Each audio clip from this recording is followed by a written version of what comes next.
Hey guys, Diogo here, and today I've got for you some Modern Warfare 3 competitive gameplay. This is one of my 30 bomb episodes, and I think it's episode 3. Yeah, 30 bombs episode 3.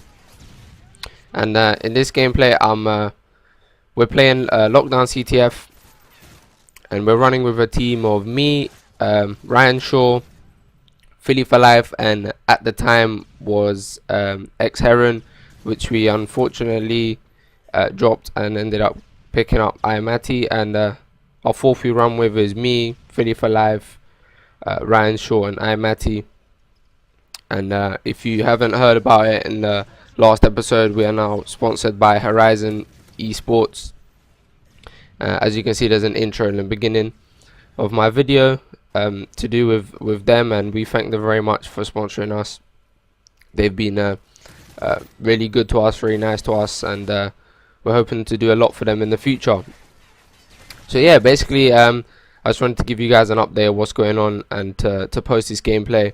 This gameplay is from a while back, from maybe a month or two back, maybe even longer. I'm not too sure, I can't remember when I got this gameplay, but yeah, it's from a while back, and I just thought I'd post it and give you guys a little update of what's going on. We entered the EV Sports pay to play. If you guys don't know, there's a £10 entry fee. Now all the sign-ups are closed, but there was a £10 entry fee to play the P2P, and we entered the P2P, and we got a pretty decent group. We got a couple hard teams in there and a couple teams which weren't so great. And at the moment, we've played 3 games. We've won 2 and we've lost 1. We lost 1 to Europa, which is a pretty good squad, and yeah, we had some tough time with them.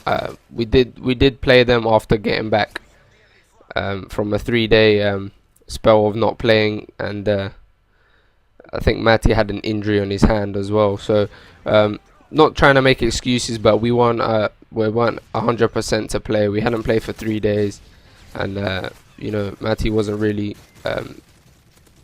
in condition to play, but nonetheless we still managed to give them some trouble. We ended up losing the series 3-1. I think last map we replayed twice. We were winning twice as well on both replays, and I think in both maps actually the same thing happened, which was we got counter capped.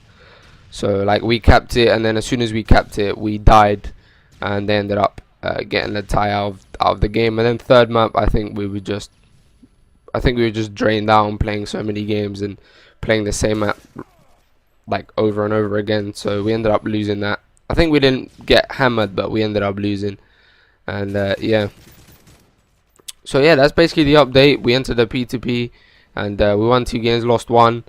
We also entered the FTG tournament, and we lost to Infensus 3-0. We were having a bad day as well, and I guess that showed because they 3-0'd us.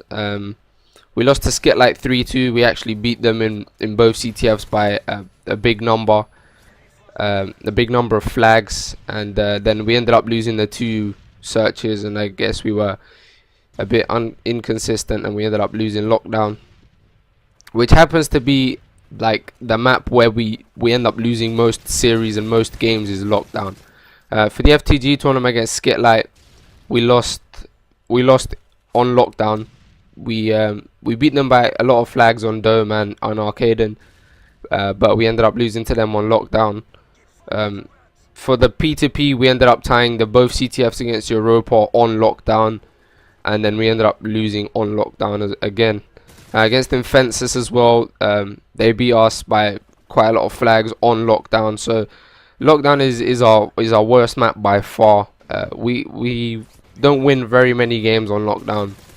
It's definitely something we need to improve on. Definitely something we need to work on, because you know, out of 4 maps, you have to be good and consistent at 4 maps to do well in this game. But nonetheless, there's really not much else to talk about, so I'm just gonna head on to the gameplay. And as you can see, we are up by, well, there's 15 seconds left. We're up by 2 flags. We just got a relay, and then we got 2 flags. in a space of a minute. And yeah, we came out on bad side, winning 2-1, and now we're going on good side. And my break off is basically this: I just run middle, try and help the guy long haul, and try and help the person trying to push bottom art or pillars. And then usually the two subs which push bottom art and pillars usually tend to get quite a lot of kills. Not quite a lot of kills, sorry, some break off kills. And we usually get 1 dead, 2 dead. If we're unfortunate enough, then I'm middle map to hold down anyone trying to push our flag. Here I think it was a bad play by me. I shouldn't have shot here either. Bad shots by me. But I think I still end up, no, never mind. I get killed and I think they end up capping this flag. That right there was my fault. I shouldn't have shot, I should have just waited. There was no need to kill that guy. All I had to do was wait and... Oh wow, never mind, Heron clutched it for us.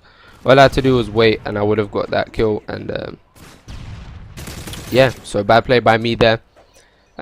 While my job as an AR on this map is to basically just post up right here. This is where like most AR should be posting up on this bridge here. And the most important thing is to not let them cross. It's not to get the kills, it's just to not let them cross into art. If you have 2 stuns and a nade, even if you die and you chop both your stuns, that's good, because you're giving time for your team to push up into art, control art. And that's what you need on this map to pull flags. You need control of art. I was caught slacking there.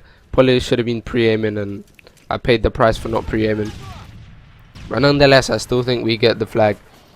And yeah, like I was saying, you just need two ARs. For those of you wondering, you need 2 ARs, 1 in bridge and 1 in long haul, just to looking at overextend. Basically, you need an AR looking at people running back from their spawn to their flag, and you need an AR looking at people who are trying to overextend from their spawn to your flag. That's basically what you need to do on good side for an AR. The 2 subs generally just try and push, just try and have one person live in bottom art, and then just try and have the other one pull and relay flags. This guy here took quite a lot of bullets. Again, nice 2-piece with a flag return. Don't know how I read the flag. I guess I read it through the wall, but nonetheless, I'll take those 50 points. And again, as you see me here, I'm in art, and here I go to the bridge. I've got 2 down. My main objective here is to just stop them from getting to art. And I think I end up getting 1. Unfortunately, I don't get the second, but I weaken him. And there you go. You can see Ryan there posting up, watching people overextend. You can see Heron on the flag peg, and you can see John in art, or Philly in art. So that's basically the setup we have when we're on good side. We have 1 watch overextend, 1 art, 1 on flag, and then 1 on their bridge. So here, as you can see, they end up pulling a flag on us. I think Ryan gets a kill. No, never mind, Heron gets a kill. And he's on the chase for the flag, and unfortunately there's nothing really we can do. I thought he went middle, but he ended up going top up. Unfortunately, there's nothing you can do. Good shot from Element there, took me off a head glitch. I think that nade right there was my actually my 30 bomb. I'm not too sure. That's when I got my 30 bomb. And yeah, so at this point where we got 4 flags, they have 2 flags, so we're up 2 flags. We don't really need to push for nothing, but you know, once we get the kills, we'll go for the flag. So I end up dying here. I think I call him out to Heron, yeah, who decides to not chase him, which was a smart play by him, because he ends up getting a nice 2-piece. And I end up getting a 3rd right of spawn, and so last guy is flag, and it's not going to be too hard to stop him.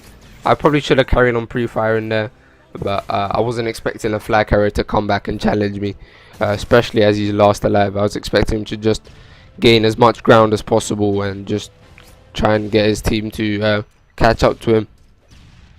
So yeah, we pulled their flag, they have our flag.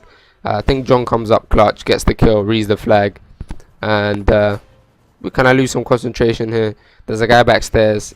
Fortunately for us, Heron picks up the kill, caps the flag. So now we're winning 3-1 on good side, and we won 2-1 on bad side. So at this point we're 5-2 up. John pulls another flag, and we're going into art. I get this last knife kill, and yeah, they pull our flag, and basically that was the end of the gameplay. And yeah, I went 32 and 13. So if you enjoyed, guys, please leave me a like rating and a comment on what I can improve on. And thank you for watching, guys.